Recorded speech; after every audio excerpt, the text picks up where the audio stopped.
Hello दोस्तों, मैं आप सभी के बीच आज संविधान का भाग 1 लेकर के आया हूं। इससे पहले आप लोगों ने हमारे मित्र के द्वारा संविधान क्या होता है, संविधान में कितने अनुच्छेद हैं, संविधान में कितनी अनुसूचियां हैं, संविधान में कितने भाग हैं, ये सब डिटेल्स में जाना था।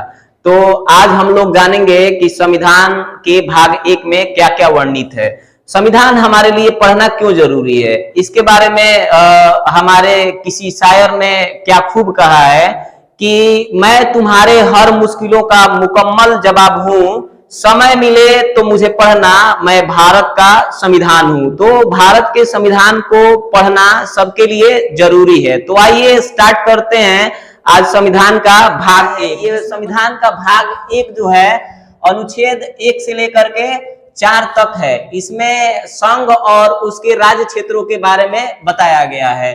तो संविधान का पहला अनुच्छेद कहता है कि भारत राज्यों का संघ होगा। अनुसूची 1 में जो है राज्यों का वर्णन है, यानी अनुसूची 1 को खोलिएगा तो उसमें आपको राज्यों के बारे में पढ़ने को मिलेगा। उसके बाद से बताया गया है कि हमारे राज्य क्षेत्र में शामिल है, क्या क्या शामिल है। तो पहला है कि हमारे राज्य क्षेत्र में 28 राज्य हैं। यहाँ राज्य क्षेत्र का मतलब देश से होगा, ठीक है, क्योंकि राजनीति शास्त्र में राज्य को देश के समान समझा जाता है। तो हमारे देश में 28 राज्य हैं, 8 केंद्र शासित प्रदेश हैं और विजित क्षेत्र एक भी नहीं है। अब आप लोग पूछेंगे कि विजित क्षेत्र क्या होता है। तो विजित क्षेत्र का मतलब होता है वैसा क्षेत्र जो किसी विदेशियों के द्वारा किसी विदेशियों से छीना गया हो या जीता गया हो, उसी क्षेत्र को क्या कहते हैं, विजित क्षेत्र कहते हैं।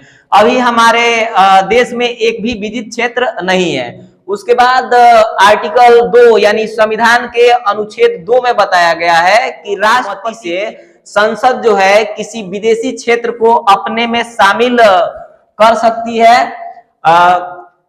जाहिर सी बात है कि हमारे देश में कानून बनाने का जो अधिकार है वो संसद को ही है। संसद जो है हमारे देश में कानून बनाने का काम करती है। तो हम लोग राष्ट्रपति की संसद जो है राष्ट्रपति की पूर्व अनुमति लेकर के और किसी विदेशी क्षेत्र को अपने में शामिल कर सकती है। ये बताता है हमारा आर्टिकल 2 यानी संविधान का अनुच्छेद 2। अनुच्छेद 3 के अंतर्गत राष्ट्र की पूर्व अनुमति से, राष्ट्रपति की पूर्व अनुमति से संसद साधारण बहुमत से किसी राज्य की सीमा, क्षेत्र तथा नाम में परिवर्तन कर सकती है।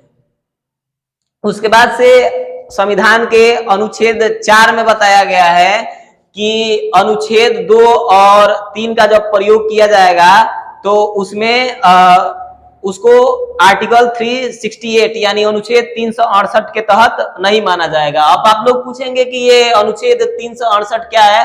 तो अनुच्छेद 368 में संविधान संशोधन की प्रक्रिया है। तो वो संविधान के 20वें भाग में आप लोगों को पढ़ने को मिलेगा और भी बहुत आगे है। थोड़ा सा और जान लेते हैं अनुच्छेद 4 में और क्या क्या बातें हैं।